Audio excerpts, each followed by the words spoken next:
नवानंद विद्या मंदिर पश्चिम त्रिपुरा में कक्षा 12वीं की छात्रा हूँ। मेरा आपसे यही प्रश्न है कि पेपर खत्म होने के आखिरी कुछ मिनटों में मैं घबरा जाती हूँ और मेरा लिखावट भी बिगड़ जाती है। मैं इस स्थिति से कैसे निपटूं? मुझे इसका समाधान दीजिए। धन्यवाद श्रीमान। थैंक यू आद्रता। प्राकृतिक संसाधनों से भरपूर दान का कटोरा के रूप में प्रसिद्ध राज्य छत्तीसगढ़ स्थित जवाहर नवोदय विद्यालय करब कांकेर के छात्र शेख तैफुर रहमान ऑनलाइन माध्यम से जुड़ रहे हैं तथा परीक्षा के तनाव से मुक्ति के लिए मार्गदर्शन चाहते हैं। तैफुर रहमान, कृपया अपना प्रश्न पूछिए। प्रधानमंत्री महोदय नमस्कार। मेरा नाम शेख तैफुर रहमान है। मैं पीएम श्री जवाहर नवोदय विद्यालय कांकेर छत्तीसगढ़ का छात्र हूँ। मान्यवर, परीक्षा के दौरान अधिकांश छात्र घबराहट महसूस करते हैं, जिसके कारण वे मूर्खतापूर्ण गलतियां कर बैठते हैं, जैसे कि प्रश्नों को सही ढंग से ना पढ़ना आदि।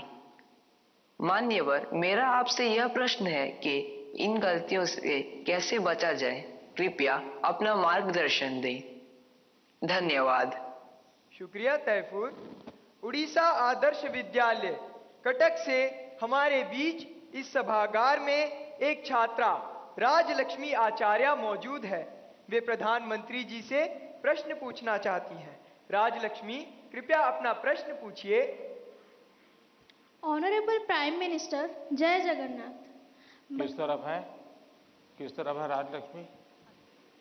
हाँ, जय Jagannath. My name is Rajalakshmi Acharya. I am from Odisha Adarsh Vidyalaya, Jokidola Banki, Cuttack. Sir, my question is, it is easy to say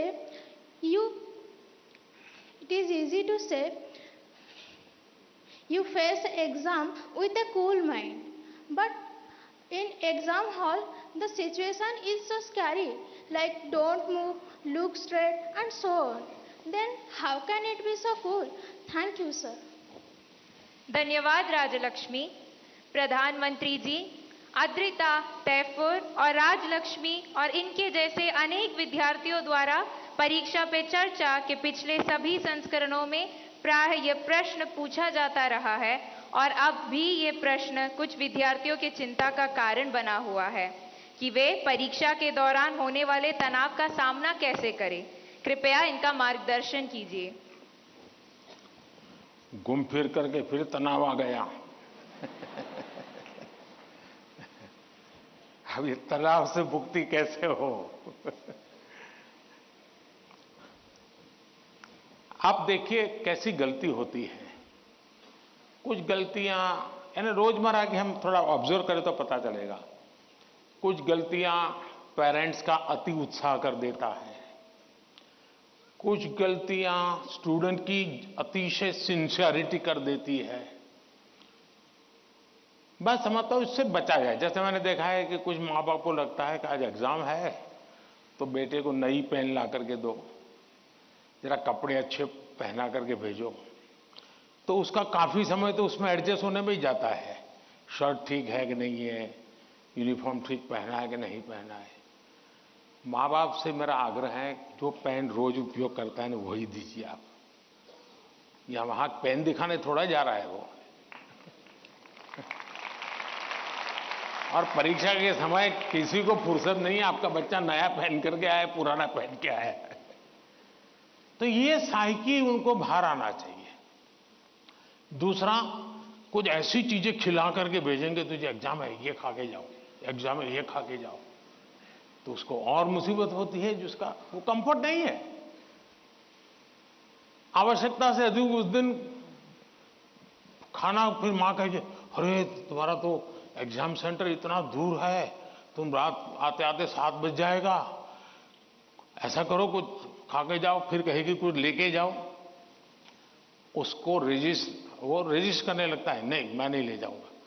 वहीं से तनाव शुरू हो जाता है, घर से निकलने से पहले हो जाता है। तो मेरी सभी पेरेंट्स से अपेक्षा है और मेरा सुझाव है कि आप उसको अपनी मस्ती में जीने दीजिए। एग्जाम देने जा रहा है तो उत्साह उमंग के साथ चला जाए, बस जो उसकी रोजमर्रा की आदत है वैसा ही रहे वो। फिर जो सिंसियर स्टूडेंट है उनका प्रॉब्लम क्या होता है, दरवाजे तक किताब छोड़ते नहीं, दरवाजे तक। अब आप अचानक इस प्रकार से इवन रेलवे स्टेशन पर भी जाते हैं ना, तो कभी ट्रेन की एंट्री और आपकी एंट्री ऐसा होता है क्या? आप 5-10 मिनट पहले जाते हैं, प्लेटफॉर्म पर खड़े रहते हैं, कहाँ आपका डिब्बा आएगा उसका अनुमान लगाते हैं, फिर उस जगह पे जाते हैं, फिर सोचते हैं कि पहले कौन सा लगेज अंदर ले जाऊंगा, फिर कौन सा, यानी मन आपका तुरंत अपने आप को ट्रेन आने से पहले ही सेट करने लग जाता है। वैसे ही आपका जो एग्जामिनेशन हॉल है, हो सकता है वो कोई सुबह से आपके लिए खोल के नहीं रखेंगे, लेकिन 10-15 मिनट पहले तो अलाउ कर ही देते हैं। तो आराम से जैसे ही खुले अंदर पहुंच जाइए और आराम से बैठिए मस्ती से। जरा पुरानी कोई हंसी मजाक की चीजें हैं तो उसको जरा याद कर लीजिए, और दोस्ती बगल में तो एक आध चुटकुला सुना दीजिए। हंसी मजाक में पल 5-10 मिनट बिता दीजिए। कुछ नहीं है जान पाने, कम से कम एक डीप ब्रीथिंग करिए, बहुत गहरा सांस लीजिए, धीरे धीरे 8-10 मिनट खुद के लिए जिए। आप खुद में खो जाइए, एग्जाम से बाहर निकल जाएंगे। और फिर जब आपके हाथ में क्वेश्चन पेपर आएगा तो आप कंफर्ट होंगे।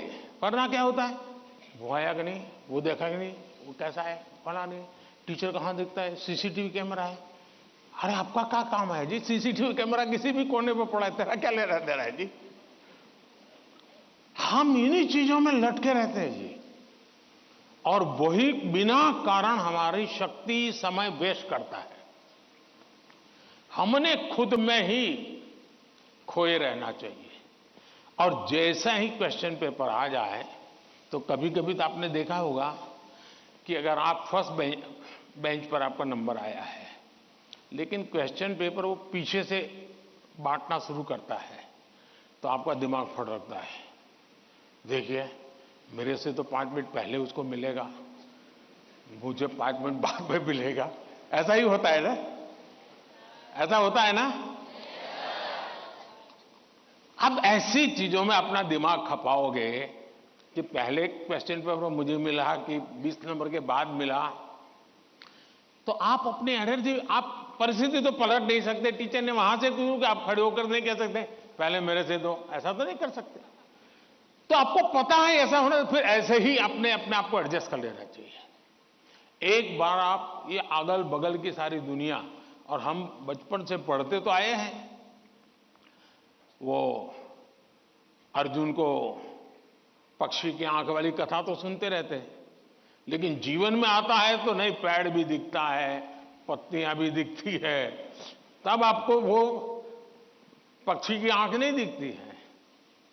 आप भी मन में ये कथाएं सुनते हैं, पढ़ते हैं, तो उसको जीवन में लाने का मौका होता है। तो पहली बात तो ये है कि इन सारी बाह्य चीजों से आप, दूसरा, परीक्षा में घबराहट का कभी कारण ये होता है, कभी लगता है समय कम पड़ गया, कभी लगता है कि अच्छा होता मैं वो क्वेश्चन पहले कर लेता।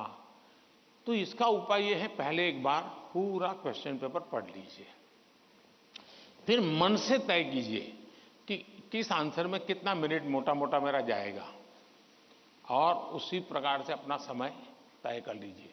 अब खाना खाते हैं, आप खाने के लिए बैठते हैं तो घड़ी देख करके थोड़े खाते, भाई 20 मिनट में खाना खाना है। तो खाते खाते आदत हो ही जाती है, हाँ भैया इतने में 20 मिनट भी हो गया और खाना भी हो गया। इसके लिए कोई घड़ी और कोई बेल थोड़ा बचता है कि चलो अब खाना शुरू करो, अब खाना बंद करो, ऐसा तो होता नहीं है। तो ये प्रैक्टिस है। दूसरा मैंने देखा है कि आजकल जो सबसे बड़ी समस्या है, जिसके कारण ये समझ है, आप मुझे बताइए, आप एग्जाम देने जाते हैं, मतलब आप फिजिकली क्या करते हैं? आप फिजिकली पेन हाथ में पकड़ करके लिखते हैं, यही करते हैं ना। दिमाग अपना काम करता है, लेकिन आप क्या करते हैं? लिखते हैं। आज के युग में आईपैड के कारण, कंप्यूटर के कारण, मोबाइल के कारण मेरी लिखने की आदत धीरे धीरे कम हो गई है। जब भी एग्जाम में लिखना होता है, इसका मतलब हुआ कि मुझे अगर एग्जाम के लिए तैयार करना है तो मुझे अपने आप को लिखने के लिए भी तैयार करना है। आजकल बहुत कम लोग हैं जिनको लिखने की आदत है, और इसलिए डेली जितना समय आप अपने पठन पाठन में लगाते हैं स्कूल के बाद, उसका मिनिमम 50% टाइम आप खुद अपनी नोटबुक के अंदर कुछ न कुछ लिखेंगे। हो सके तो उस विषय पर लिखेंगे, और 3 बार 4 बार खुद का लिखा हुआ पढ़ेंगे और खुद का लिखा हुआ करेक्ट करेंगे। तो आपका जो इंप्रूवमेंट होगा किसी की मदद बिना इतना बढ़िया हो जाएगा कि आपको बाद में लिखने की आदत हो जाएगी। तो कितने पेज पे लिखना, इतना लिखने में कितना समय जाता है, ये आपकी मास्टरी हो जाएगी। कभी कभी मन से विषय आपको लगता है ये तो मुझे आता है। जैसे आप मान लीजिए कोई बड़ा प्रसिद्ध कोई गाना सुन रहे हैं, गाना बज रहा है तो आपको लगता है ये गाना तो मुझे आता है, क्योंकि आपने बहुत बार सुना है। लेकिन एक बार गाना बंद करके जरा कागज पे लिखो ना, वो गाना आता है क्या, तो पता चलेगा नहीं यार, सुनते समय जो मेरा कॉन्फिडेंस था, मुझे अच्छा लगता था और आता था, हकीकत में मुझे आता नहीं था। मुझे वहां से प्रॉम्प्टिंग होती थी, इसलिए मुझे वो लाइन याद आ जाती थी, और उसमें भी परफेक्ट शब्द के संबंध में जब बात आएगी तो मैं पीछे रह जाऊंगा। मेरी आज की पीढ़ी के साथियों से बहुत मेरा आग्रह है कि कृपा करके आपकी एग्जाम में एक बड़ी चैलेंज होती है लिखना। कितना याद रहा, सही रहा, गलत रहा, सही लिखते हैं, गलत लिखते हैं, वो तो बात का विषय है। आप अपना ध्यान प्रैक्टिस में इस पर कीजिए। अगर ऐसी कुछ चीजों पर अगर आप ध्यान केंद्रित करेंगे, मुझे पक्का विश्वास है कि एग्जाम हॉल में बैठने के बाद जो अनकंफर्ट या प्रेशर फील करते हैं वो आपको लगेगा ही नहीं, क्योंकि आप आदी हैं। अगर आपको तैरना आता है तो पानी में जाने से डर नहीं लगता है आपको, क्योंकि आप तैरना जानते हैं। आपने किताबों में तैरना ऐसे होता है और आप सोचते हैं हाँ मैं तो पढ़ा था भाई, हाथ पहले ऐसे करते, फिर दूसरा हाथ, फिर तीसरा हाथ, फिर चौथा हाथ, तो फिर आपको लगता है हाँ पहले हाथ पैर पैर दिमाग से खप कर लिया, अंदर जाते ही फिर मुसीबत शुरू हो जाती है। लेकिन जिसने पानी में ही प्रैक्टिस शुरू कर दी, उसको कितना ही गहरा पानी क्यों हो, उसको भरोसा होता है मैं पार कर जाऊंगा। और इसलिए प्रैक्टिस बहुत आवश्यक है, लिखने की प्रैक्टिस बहुत आवश्यक है। और लिखना जितना होगा शार्पनेस ज्यादा आएगी, आपके विचारों में भी शार्पनेस आएगी। और अपनी लिखी हुई चीज को 3 बार 4 बार पढ़ के खुद करेक्ट कीजिए। जितना ज्यादा खुद करेक्ट करोगे, आपकी उस पर ग्रिप बहुत ज्यादा आएगी, तो आपको अंदर बैठ करके कोई प्रॉब्लम नहीं होगा। दूसरा, अगल बगल में वो बड़ी स्पीड से लिख रहा है, मैं तो तीसरे क्वेश्चन पे अड़ा हुआ हूं, वो तो 7वें पर चला गया। दिमाग इसमें मत खपाइए बाबा, वो 7 में पहुंचे 9 में पहुंचे, करे न करे, वो पता नहीं, वो सिनेमा की स्टोरी लिखता होगा। तुम अपने पर भरोसा करो, तुम अपने पर भरोसा करो। अगल बगल में कौन क्या करता है छोड़ो। जितना ज्यादा अपने आप पर फोकस करोगे, उतना ही ज्यादा आपका क्वेश्चन पेपर पर फोकस होगा। जितना ज्यादा क्वेश्चन पेपर पर फोकस होगा, इतना ही आपके आंसर के एक एक शब्द पर हो जाएगा, और अल्टीमेटली आपको परिणाम उचित मिल जाएगा। धन्यवाद।